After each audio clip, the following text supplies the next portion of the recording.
Olá, colecionadores e seguidores do canal Coisa de Colecionador. A primeira coisa hoje que eu tenho que fazer é pedir desculpas pela voz. A voz, infelizmente, resolveu dificultar a coisa hoje. Então, o tempo está oscilando muito nesse inverno, né? Dias muito frios, dias muito quentes, ou ao contrário, né? Dias muito quentes, dias muito frios. E isso acaba, né, prejudicando a voz de todos nós. Bom, mas o que eu quero falar hoje com vocês é sobre empoderamento feminino. É um tema que está muito na moda, todo mundo fala, né? O empoderamento feminino, precisamos empoderar as mulheres, essas minorias, né? Tão injustiçadas, tal. Bom, primeiro, fazer logo um parênteses aqui, que mulheres não são minoria no mundo, tá? Na verdade, as mulheres são a maioria do mundo. O que você pode dizer é que em posições de liderança e de governo, elas ainda não são a maioria, tá? Mas também nós temos que considerar que uma boa parte dos países do mundo ainda vê a mulher com certas restrições, principalmente no Oriente Médio, mas também no Extremo Oriente, tá? Isso aí é uma cultura que tem que ser transformada aos poucos. Mas no que interessa, que é o mundo ocidental, que é onde nós vivemos, né? É onde impera uma democracia, pelo menos em alguns países, né? Na maioria dos países. Esse empoderamento feminino das mulheres é uma coisa mais antiga do que eu, é mais velha do que eu, tá? Muito mais velha do que eu, tá? É uma coisa que está na cultura enraizada. As mulheres são mais inteligentes, as mulheres são mais poderosas, as mulheres resolvem melhor as coisas. Isso está na nossa cultura, meu amigo, como o ar que você respira. É uma enorme, mas uma gigantesca demagogia, um enorme populismo, você achar que de alguns anos para cá é que por causa de um determinado grupo, de uma determinada ideologia, uma ideologia que vem dominando muito no mundo nos últimos 20 ou 30 anos, é que as mulheres se tornaram muito importantes na cultura pop. Não é verdade. Não é verdade. Tá? Se isso provocou uma mudança que todos nós gostaríamos, né, de uma forma generalizada, nas lideranças mundiais, eu acho que provocou, sim. Pode não ter sido ainda 50%, mas muito grande, sim, tá? Eu trabalhei em empresas em que as mulheres mandavam mais do que os homens. A maioria em cargo de gerência eram mulheres, tá? Mas vamos à cultura pop. Se você for lá buscar nos primórdios, tá, da televisão, que é o exemplo que eu vou usar hoje aqui, é a televisão, você vai ver que as mulheres sempre tiveram uma posição não só de destaque, mas de destaque positivo. Os homens é que sempre foram colocados numa posição de engraçados, de desastrados, de burros, tá? Presta atenção. Você mesmo, tudo bem que se você tiver 20 anos, aí a tua cultura histórica, né? A tua bagagem é pequena, mas dá para você pesquisar. E se você tem mais do que 20, do que 30 anos, você com certeza vai ter exemplos até melhores do que eu vou trazer aqui. Eu vou trazer uns exemplos aqui, tá? Vamos começar com um exemplo fundamental pré-histórico, literalmente aplicado da maneira correta, tá? Literalmente pré-histórico, tá? Os Flintstones. Os Flintstones é uma série dos anos 60, eu não vou lembrar o ano exato da primeira temporada dos Flintstones, que é um desenho atemporal, né? Um desenho que até hoje todo mundo assiste, porque realmente é muito engraçado, é muito bom. E o que você tem ali? Você tem o Fred Flintstone e o Barney Rubble como desastrados, enrolados, complicados, até burros em alguns momentos. E você tem a Vilma e a Beth como equilibradas, inteligentes, muito mais capazes, muito mais competentes. Meu amigo, pré-história. E pré-história de Hanna-Barbera, né? Se você for para outro desenho mais ou menos da mesma época, outra família, você vai pegar os Jetsons. O que era o George Jetson, gente? Pelo amor de Deus, ele era um desastre ambulante. O pai da família, o representante masculino, né? Do homem tóxico. O George Jetson era um desastre. Era burro, era enrolado, era covarde. Não é verdade? E quem é que era inteligente? Era a esposa dele, a Jane. A Jane era inteligente, era equilibrada, tirava ele de muitas confusões. Tudo bem, metia ele em outras, mas, né? Era muito mais, uma personagem muito mais inteligente. Não é verdade? E aí, meu amigo, você vai enveredar por uma série. Eu só estou falando das animações até agora, tá? Muito bem. Vamos pegar outro exemplo. Scooby-Doo. Scooby-Doo. Tudo bem, tinha o Fred ali que, né? Era um poste. O Fred era um poste em Scooby-Doo, né? Desculpa a voz aí, né, gente? Mas era um poste. Quem era o desastrado? O ruim? Salsicha. Salsicha era um desastre. Covarde, né? Enrolado. Era horrível, né? É lógico que era o contraponto humorístico, era a graça do Scooby-Doo, era o Salsicha, com certeza era. Mas, repara, e quem eram inteligentes? As duas moças. A Velma e a... Oh, meu Deus, esqueci o nome dela agora aqui. A Velma... Bom, vou ficar devendo para vocês aí. O nome da outra que era inteligente, eram as duas mais inteligentes. As moças eram inteligentes, né? O Scooby-Doo era bobalhão, covarde, era cachorro, né? Mas vamos botar os homens. O Fred até tinha uma participação, mas era pequena, né? Bom, vamos lá. Agora eu vou trazer alguns aqui que eu acho mais curiosos, que são mais raros, são mais difíceis de você ainda achar nos streamings. Não tem nos streamings. Um deles é esse aqui, ó. Butch Cassidy e os Sundance Kids. Que é uma animação inspirada em Scooby-Doo, né?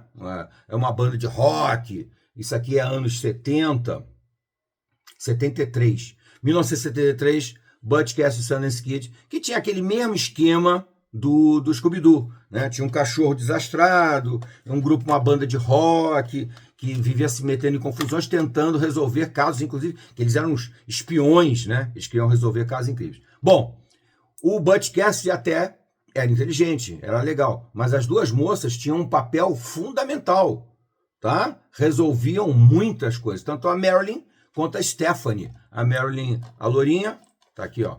A Marilyn, a lourinha, e a Stephanie, a moreninha. Muito importante. Quem era o bobalhão da história? O baterista. O Wally. O Wally, que era o baterista, era completo, além do cachorro, né? Que o cachorro também fazia muita bobagem aqui. Eu não me lembro o nome do cachorro agora, me deu branco. Elvis. O Elvis era o cachorro, né? Que até fazia o computador lá espirrar, aquela coisa toda. É um desenho bem legal, bem interessante. Mas, mais uma vez, duas mulheres empoderadas, tá? E um homem bobalhão. Muito bem. Vou continuar aqui. Outra série que não tem streaming, que é muito engraçada mesmo. Os Mussarelas. Os Mussarelas passaram no Brasil lá nos anos 70 também. É uma série de 1972. 72 a origem dela. Só tem 13 episódios, é bem pequenininha, mas é uma série muito inteligente, muito legal mesmo. E o Zecas, que era o pai da família, era desastrado, complicado, enrolado. E a mulher dele, a Laura, se não me engano é Laura o nome dela, ela é que resolvia as coisas, ela é que equilibrava ele, tirava ele de um monte de confusão, tá? Mais um, 72. Muito bem. Eu vou falar de um desenho clássico aqui, incrível, que todo mundo gosta, eu acho que todo mundo gosta. The Art Show. The Art Show, que inclusive virou série de televisão e que continua empoderando as mulheres. Mas quem eram as personagens mais fortes, mais presentes, mais importantes, tá? Da coisa? Era a Beth e a Verônica. A Beth, a lourinha, a Verônica, a morena. Era ou não era? Era. Tudo bem. E quem era o bobalhão? Era o homem. O homem era um bobalhão. O Red e o Jughead, né? O Red era o contraponto de humor. Ainda tinha o Jughead Jones também. Então, empoderamento feminino. 1900 e Deixa eu ver se eu acho aqui a data, que agora não vai me falhar a memória do original, da animação original.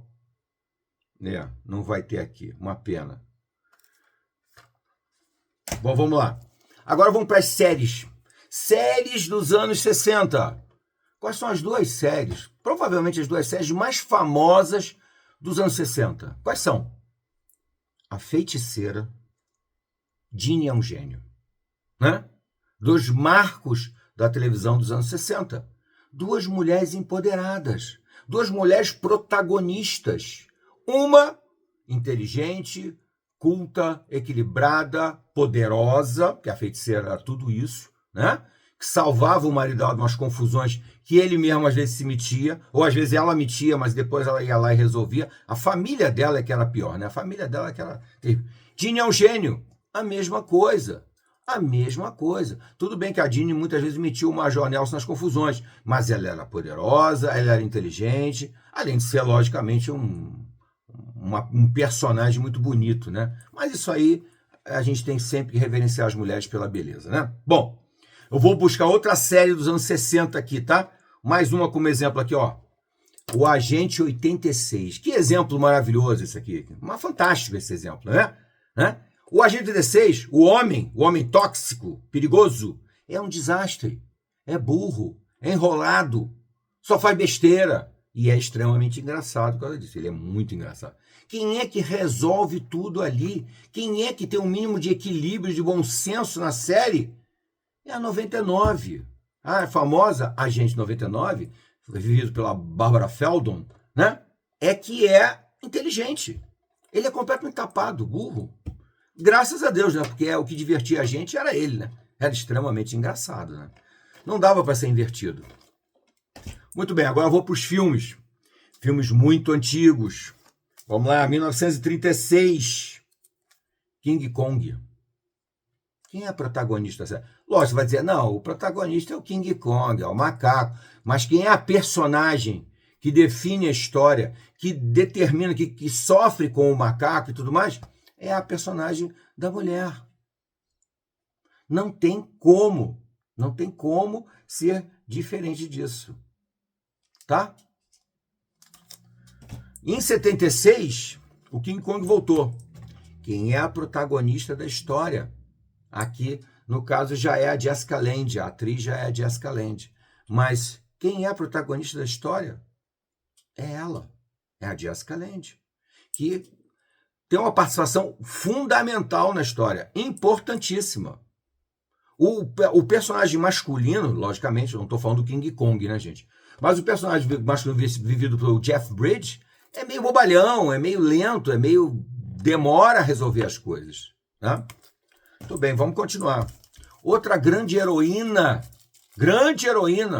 do cinema, está aqui, a Sigourney Weaver, no primeiro, aliás, não só no primeiro, né?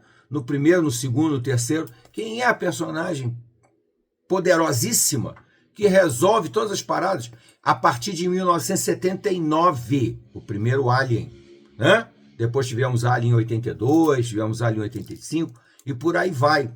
Quem é a personagem favorita? É a Sigourney Weaver, né? Que faz a personagem. Tudo bem, vamos continuar.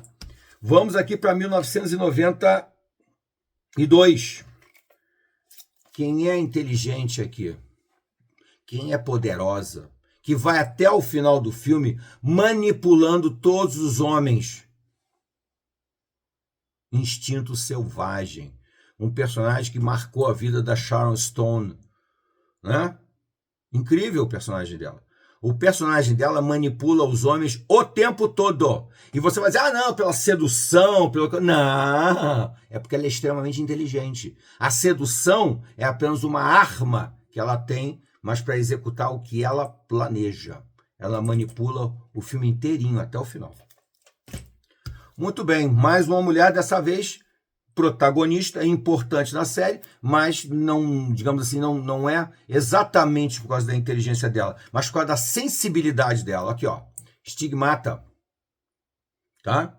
O personagem da Patrícia Arquette aqui, tá? Que eu não vou lembrar o nome dela agora aqui, da personagem, a Frankie Page. A Frankie Page aqui foi escolhida por Deus, tá?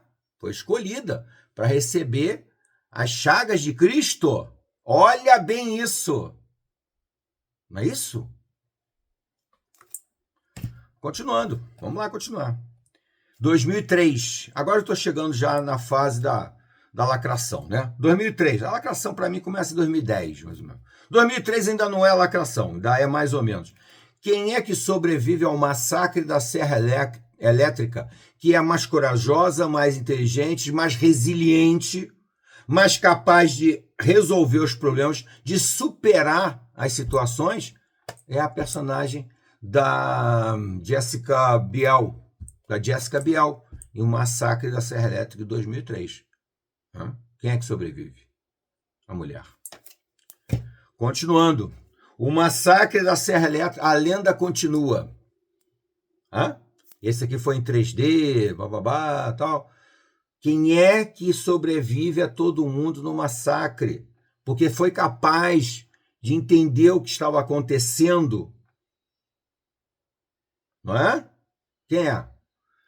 É a Alexandra Daddario, o personagem da Alexandra Daddario aqui, que é a Heather de O Massacre da Serra Elétrica. Bom, para fechar,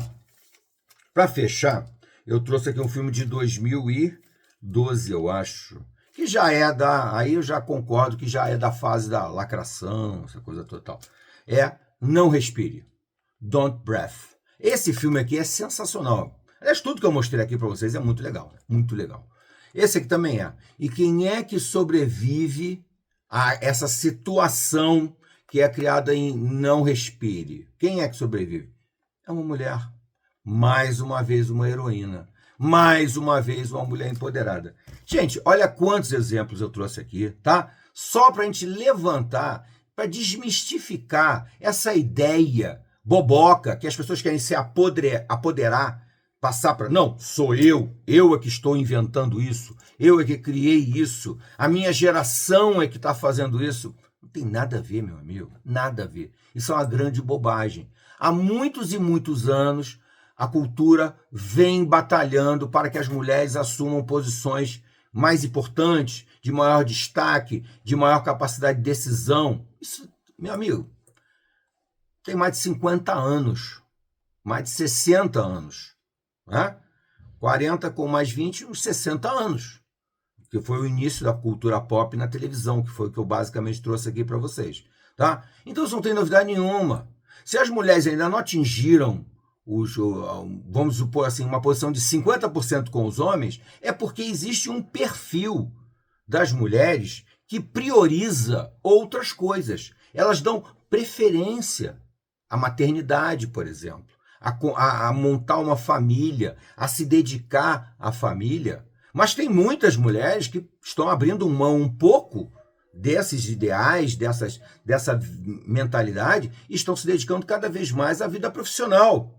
E isso daí, gradualmente, está fazendo as mulheres assumirem posições cada vez de maior importância, de maior destaque, de maior responsabilidade, que é um negócio pesado.